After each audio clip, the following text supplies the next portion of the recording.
RCR, la red que comunica y une al Perú.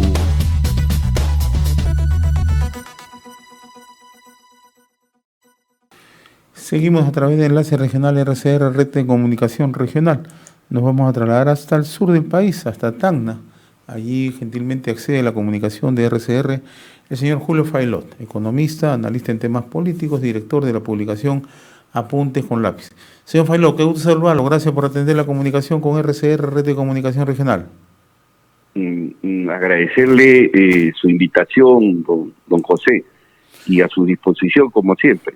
¿Cuál es la primera lectura? Ya un poco ya conocido las proyecciones de la Oficina Nacional de Procesos Electorales, ¿no?, que ubica a Pedro Castillo en la primera posición, ¿no?, luego de la primera ronda electoral, y a Keiko Fujimori parece ser que es la que va a disputar en segunda vuelta quién será el próximo presidente. ¿Cuál es su lectura, la interpretación de lo que ha ocurrido el último domingo en el país? Bueno, ya con el conteo rápido que se ha planteado y también con el conteo de la misma OMPE casi al 95%, ya prácticamente la cosa está bastante definida. Tenemos cerca de 19% para Pedro Castillo y Keiko con un poco más del 13% de los votos válidamente emitidos. Esto se supone que descuentan los votos nulos y blancos y solamente se cuentan los votos que han sido dirigidos hacia un candidato. En realidad, para nosotros este es uno de los procesos electorales más complejos que ha tenido el país, ¿no? Ha estado plagado de desconfianza, de miedo, de incertidumbre y realmente con resultados impensados, ¿no?, que podrían colocar en riesgo la gobernabilidad del país, ¿no? Ambos candidatos que han pasado a la segunda vuelta tienen trayectorias de corte autoritario que hace que las propuestas que ellos plantean sean menos creíbles, sean más difíciles de creer. Entonces, podríamos explicar el incremento de Castillo más allá de las cosas que se pueden especular. En las últimas semanas se explicaba porque más de un quinto de la población no se siente representada por los actuales grupos políticos, ¿no? O sea, o quienes se supone los representan, ¿no? Así campañas como las que han liderado Forsyth, que no solamente restaron votos a los de siempre, sino también a él mismo. Para algunos señalan que su arrogancia de que se trató del voto de ignorantes, sin entender que son cada vez más gente que descubre ser parte de los ignorados, ahí tratan de sentirse aludidos, ¿no? Se sienten excluidos. Antes votaron por el PROPAP como alternativa y hoy están tratando de buscar una suerte de Evo Morales que los ayude a ordenar este país, que sienten que los pisotea, que los hace vivir en malas condiciones. Y esto realmente la pandemia lo ha dejado claro, ¿no? Prácticamente los está dejando morir, ¿no? La explicación del ingreso de Keiko Fujimori a la segunda vuelta no se debe realmente a que ella de pronto, de manera súbita, aparece en las preferencias electorales, sino, como siempre lo habíamos comentado, José, el elevado porcentaje de ausentismo electoral que no han sido detectadas por las encuestas y que han alcanzado a un 28%, José, 28%, o sea, este es histórico en la vida republicana del país. Jamás ha habido este nivel de ausentismo que ha sido superado por las elecciones del año 2020 que alcanzó al 26%. Estamos hablando ya casi de un 30%, y las encuestas realmente no habían detectado en su real magnitud. Y esto ha terminado de perjudicar, por ejemplo, a Hernando de Soto, que tenía una tendencia creciente. En la última encuesta hizo Perú así lo decía, ¿no? Es decir, que el voto, para entenderlo mejor, o sea, el voto duro de Keiko fue a votar, mientras que los que tenían una tendencia como el de Soto simplemente se ausentaron de los comicios electorales. Otra cosa que también ha beneficiado a estos candidatos, y específicamente a la señora Fujimori, ha sido los elevados votos nulos y blancos, ¿no?, que han llegado casi al 18%. O sea, es muy parecida a la votación congresal del año 2020, ¿no? Ahora, esto realmente se presenta como algo crítico, ¿no? ¿Cómo entender el caso de Johnny Lescano, que durante las últimas semanas las encuestas siempre lo colocaron en primera posición, ¿no? Y el caso también de Verónica Mendoza, que estaba en el pelotón de los que tenían mayor opción, ¿no? La última vez que conversábamos con usted nos explicaba que ambos estaban disputando ese posicionamiento en la zona sur del país, ¿no? Pero ahora vemos Johnny Lescano está bastante relegado, de acuerdo ya a la data que proporciona OMPE, ¿no?, al 95% de actas procesadas, lo mismo que Juntos por el Perú de la señora Verónica Mendoza también está bastante relegado, ¿no? Sí, mira, en el caso de los dos, digamos que existe una trenza en el sector de izquierda que históricamente ha logrado un 37% si sumamos el espectro de estos tres candidatos, ¿no? Allí lo que ha sucedido es que Lescano, con su discurso radical, logró capturar la atención de un sector de la izquierda tradicional, o sea, de la gente que históricamente vota por la izquierda, ubicadas en el sur y el centro de Perú específicamente, ¿no? Lo que sucede es que al Lescano, a empezar a desnudar los límites de su propuesta y también la desconfianza que empezó a generar, esos votos podríamos decir que fueron prestados por un rato, porque finalmente terminó devolvérselos a quien realmente con el discurso y con una propuesta radical le pertenecía, en este caso a Pedro Castillo. El caso de Verónica Mendoza definitivamente fue su viraje hacia el centro en la búsqueda de votos de Lima, de votos de sectores A y B y C, que podrían favorecerle y ayudarla un poco para pensando en la segunda vuelta, que creo yo que ha sido el error de ella casi siempre, ¿no? Si tú sumas la votación de la caída del Lescano a lo que ha significado el decrecimiento en los últimos días de Verónica Mendoza, te vas a dar cuenta que exactamente suma la cantidad de votos obtenidos por Pedro Castillo. Es decir, que la caída de los dos, el decrecimiento de los dos termina de favorecer directamente a Pedro Castillo, que la gente lo ubica como el candidato de la izquierda, el candidato del pueblo, el candidato de los desposeídos, ¿no? Eso es lo que nosotros interpretamos, ¿no? Ahora, tenemos discursos en antípodas, ¿no? Por un lado Pedro Castillo y al otro lado Keiko Fujimori, ¿no? ¿Qué nos espera en esta segunda vuelta, ¿no? ¿Qué es la fortaleza que puede exhibir Pedro Castillo y, por otro lado, la que puede exhibir Keiko Fujimori? Mira, en realidad más que fortaleza, bueno, su fortaleza básicamente son los votos duros de ambos, o sea, el voto de la izquierda que va a terminar alineándose con Pedro Castillo en el caso.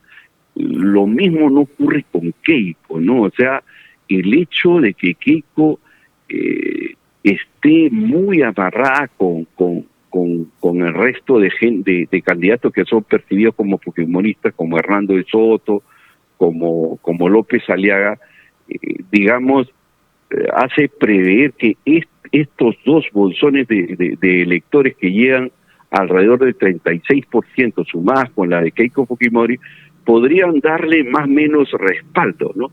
La gran incógnita sería qué cosa va a pasar con el resto de votantes que tiene una posición marcadamente antifujimorista, y que bueno, esto de una u otra manera, si bien ha bajado, esto empieza a crecer conforme Keiko Fujimori se presenta como un peligro. Es muy importante anotar, José, que ambos candidatos no llegan al 30% de votos. O sea, lo cual va a obligar que en segunda vuelta el 70% de electores que optaron por otras opciones tengan que votar por uno de ellos, ¿no?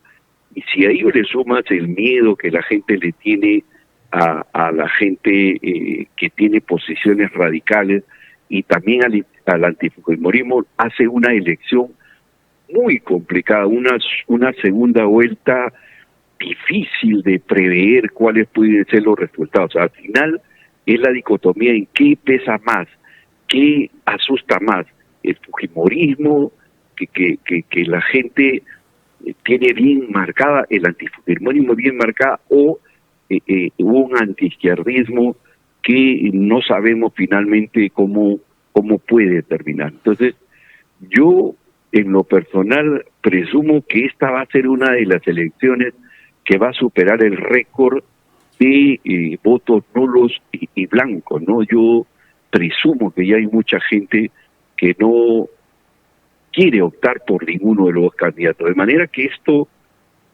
puede afectar no solamente los niveles de representatividad, porque, ojo, para anular una elección, para la gente que lo está pensando, se necesita 2/3 de los electores.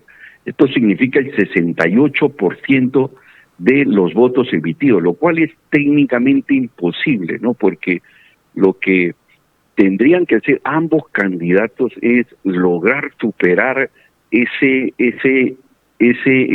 30% que ahora tienen. Necesitarían alrededor de 3-4% más, ¿no? O sea, con 3-4% más la elección es válida. Ahora, pero siendo válida, lamentablemente puede ser vista como algo con muy poca respaldo y con muy poca capacidad para garantizar la gobernabilidad que el país necesita en estos momentos. Ahora, señor Failot, si bien es cierto, o sea, en el caso de Keiko Fujimori, ¿no?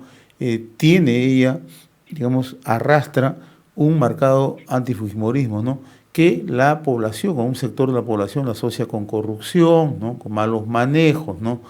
Etcétera, etcétera, ¿no? Pero por el otro lado, ¿no? También tenemos a un candidato que ayer ha dicho que no va a ceder para nada en lo que concierne a su agenda. Y lo sorprendente es que ayer salió ya Verónica Mendoza prácticamente a tender puentes, ¿no? Interlíneas, ¿no? Entonces la gran pregunta, ¿es tan fácil, ¿no? que la gente de Verónica Mendoza migre así? O sea, de una elección a otra se puede migrar como que nada hubiera pasado.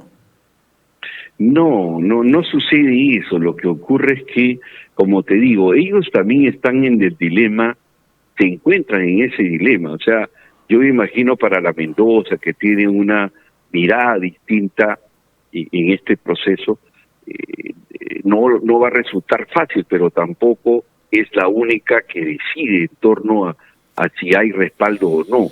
Yo creo que las declaraciones de Pedro Castillo, en el sentido que tú señalas, son de lo más torpe, ¿no? Cuando yo ayer escuchaba, por ejemplo, a Vladimiro Cerrón con una amplitud mayor. Y yo creo que Cerrón ahí tiene, digamos, mucha influencia sobre el candidato Pedro Castillo, ¿no? De manera que Cerrón va a ser bastante determinante, ¿no?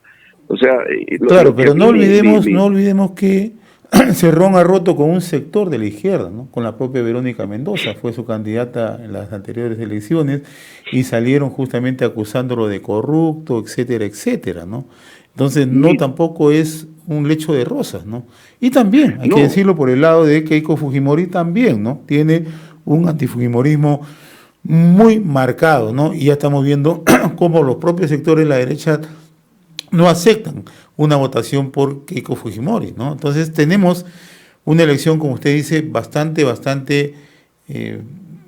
complicada en términos para el elector, ¿no? Pero si vamos un poco a los términos sociales, que también va a decidir mucho, ¿no? Hay quienes están reclamando la ausencia del Estado, ¿no? Y esto es lo que interpretan por el voto de Pedro Castillo Terrones, ¿no? Y además el desinterés, pobreza extrema y al agotamiento que ha tenido en los últimos 13 meses el caso de la pandemia, ¿no? Pero también la otra lectura, y lo que conversábamos hace unos días, que la gente quiere trabajar, la gente quiere inversiones, Y hay una encuesta no muy antigua que dice que un 60-70% de peruanos sí quieren las inversiones, fundamentalmente en inversiones mineras. ¿Cómo entender cuando el señor Castillo dice yo no quiero nada que sea privado? Muy por el contrario, estatizo todo. Porque ese es su lenguaje. Bueno, en principio es un discurso que lo lleva que primero que hace preocupar al resto de gente que está a favor de la inversión privada, ¿no? O sea, una primera torpeza, por ejemplo, de este candidato, esa declaratoria, porque ya se tiene encima a medio mundo, eso en principio. Y sobre todo, no entender que el elector, que acaba de señalar, que hay un respaldo a la actividad minera, porque es obvio, ¿no? Es una actividad que puede tener mucha crítica, muchos cuestionamientos porque lamentablemente no toda la actividad minera es homogénea en cuanto a comportamiento de responsabilidad social. Lo cierto es que es una actividad que nos puede garantizar recursos importantes que el país necesita para poder enfrentar no solo a la pandemia, sino el tema de la reactivación económica y el apoyo que se piensa otorgar por parte de los candidatos. O sea, yo no sé de dónde va a sacar recursos Pedro Castillo si está pensando eso. Yo más bien creo que ambos candidatos tienen que afinar sus propuestas electorales de modo que los acerque más al electorado que está lleno de dudas, de incertidumbre, ¿no? Ambos necesitan una hoja de ruta que los lleve al justo medio para atraer al electorado, pero de manera responsable y en democracia, ¿no? De manera que no nos lleve hacia un salto al vacío. Esto quiere decir que si Fujimori quiere ganar las elecciones a Castillo en segunda vuelta, lo primero que tiene que lograr es derrotar a ese antifujimorismo que es duro de roer. Y en contraposición, Castillo lo que tiene que hacer es convencer al electorado limeño que no va a seguir la receta del chavismo y que es capaz de posicionarse muy lejos de los sectores extremistas del Movadez, a los cuales ellos les están, achacando. Eso es lo que tiene que tener una hoja de ruta donde tenga claramente definido qué cosa es, cuál va a ser el nuevo relacionamiento para ellos, porque yo dudo, sinceramente, que él con un discurso de la naturaleza de la que tú me has señalado, yo no lo he escuchado, pero tampoco dudo de lo que tú me estás señalando, porque es el estilo. La izquierda no es homogénea, la izquierda es heterogénea y hay sectores que son radicales que va a ser muy difíciles de poder, para ellos priorizan el discurso a la acción.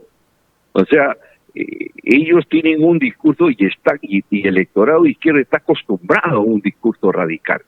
De manera que esto va a resultar muy difícil para Pedro Castillo inicio. Yo más bien ayer a Cerrón lo veía un poco más sosegado, un poco más reflexivo, tendiendo puentes, declarando que efectivamente ellos no tienen ningún problema para poder conversar con el sector privado y con los diferentes estamentos orgánicos, ¿no? Hay un tufillo ciertamente muy populista, pero de todas maneras yo creo que ha abierto la puerta para el diálogo y que creo yo que debe hacerse. O sea, Cerrón, de Castillo deben juntarse con el empresariado, o sea, deben definir claridad de lo que se va a hacer con una propuesta que tiene Castillo, por ejemplo, de querer estatizar el sector minero si es que el sector minero no invierte esa estructura de ganancia. O sea, él señala, por ejemplo, en su propuesta de gobierno que el 70%, que ya no deben darle el 30% de las utilidades a las empresas, del impuesto a la, sino por el contrario, el 70%. Y eso significa un desconocimiento terrible realmente de cómo funcionan las cosas, ¿no? O sea, no es fácil de pronto cambiar la regla del juego sin que pase nada, sin que la inversión privada se asuste, ¿no? Y en realidad un discurso de esa naturaleza es un discurso de derrota, y sería bueno que ellos lo entiendan, reflexionen. Si quieren ganar una elección, si quieren buscar el consenso del país y con todos los sectores que que nos permita salir de esta crisis, les recomiendo que dialoguen, Pero porque en ambos casos tendrían que ceder en sus posturas, en sus principios, ¿no? Porque así como asusta el autoritarismo de la derecha de Keiko, que muchos recuerdan, ¿no? Desde el Congreso de la República, el manejo que ha tenido en el último quinquenio, por el otro lado también sale la foto de Vladimir Cerrón con Nicolás Maduro o alabando al gobierno de Chávez y asusta, ¿no? sí, efectivamente. O sea, en y ambos el lados elector- hay ropa tendida, ¿no? Sí, en realidad sí, y yo creo que también la gente empieza ya a sospechar, incluso han salido una serie de denuncias en la que hablan de fraude, ¿no? Hablan de actas que han estado preconcebidas, lo cual resulta realmente medio extraño, ¿no? Es verdad que efectivamente han salido esos hechos. Yo tengo un hermano directamente que me comentaba al respecto, pero yo los veo como actos más bien aislados, muy lejanos de ser una conspiración. Pero el un único que intento ha hablado fraude. en esa postura ha sido Rafael López Aliaga, ¿no? Después el resto de candidatos está aceptando las votaciones, ¿no? Sí, en realidad era predecible, ¿no? Lo que sí preocupa José, que varias veces lo hemos conversado, esto es real, José, 28% de ausentismo electoral, más casi 18% de votos nulos blancos. Estamos hablando casi de la mitad que no está participando de este proceso y está dejando o trasladando a que una minoría termine decidiendo de lo que suceda con este país, ¿no? Entonces, eso es preocupante. Y este 46%, que es la suma de los que no han votado más los que han votado nulo y blanco, va a aumentar. Y esto puede ser un proceso deslucido, un proceso ilegítimo incluso, ¿no? Puede Y pasar hay, legalmente, pero no con la legitimidad que nosotros quisiéramos y que el país exige por la crisis en la que estamos pasando, ¿no? ahora, para finalizar, ¿no? En ambos lados, ¿no? Porque, como yo decía hace un rato, ambos lados tienen sus lados, sus flancos débiles, ¿no? Por un lado, ¿no?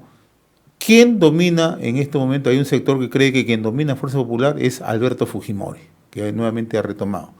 Pero por el lado de Pedro Castillo, no cabe duda que quien podría estar dominando es Vladimir Cerrón, ¿no? Entonces, Ujú. tampoco es, como le digo, un terreno, o Sí, sea, muy abonado para ambos, ¿no? O sea, tienen sus sí, contrariedades, ¿no? no, eres bastante agudo al haber observado, porque justamente lo curioso es que ya no solamente depende hablar con uno de ellos, sino con gente que está detrás de todo esto, ¿no? Ah, claro. Pero mira, yo lo veo como bien, bueno, un poco haciendo un paréntesis, cuando cuando ambos se enteran de quién es su contendor, ambos estaban felices, claro. El caso de Castillo es un hombre de un rostro más adusto, ¿no? Y que creo yo que debe cambiarlo, o sea, como consejo, ¿no? Pero te juro que cuando lo veía a ambos lo veían felices, estaban felices, o sea, por lo menos la hinchada también, ¿no? Entonces, yo decía, tú dices, caramba, qué bacán, me ha tocado con alguien que le puedo ganar, pero vos piensan lo mismo. Los dos creen que se pueden ganar cada uno al otro. Entonces, pero esto no es suficiente con que ellos lo crean, porque esto va a depender mucho de cómo planteen un comportamiento. Por eso es que para nosotros es importante, por ejemplo, este tema de la hoja de ruta, que, por ejemplo, Keiko tiene que dejar muy claro el tema de Odebrecht, por ejemplo. Debe despejar en lo posible esas dudas. Y por el lado de Castillo tiene que quedar bien claro que no puede cambiar de la noche a la mañana la regla de juego, ¿no? Y que si bien es cierto, el sistema tiene que humanizarse más, yo reconozco que hemos tenido un crecimiento económico, pero que no ha servido mucho para mejorar nuestro sistema educativo, nuestro sistema de salud, nuestro sistema pensionario, ¿no? Nuestra seguridad. se ha fallado mucho, el modelo ha sido incompleto, pero tampoco nos podemos ir al otro extremo. Claro, Castillo ha dicho, si el Congreso no me aprueba, yo cierro el Congreso, ¿no? Lo ha dicho taxativamente, ¿no? Y también ha dicho, yo no estoy de acuerdo con el Tribunal Constitucional, que desaparezca el Tribunal Constitucional, ¿no? Entonces, son posturas que va a ser, digamos, necesario que se pongan en blanco y negro, ¿no? Porque estas elecciones son o voto por uno o voto por otro, y no hay punto medio, ¿ya? Aquí no hay punto medio.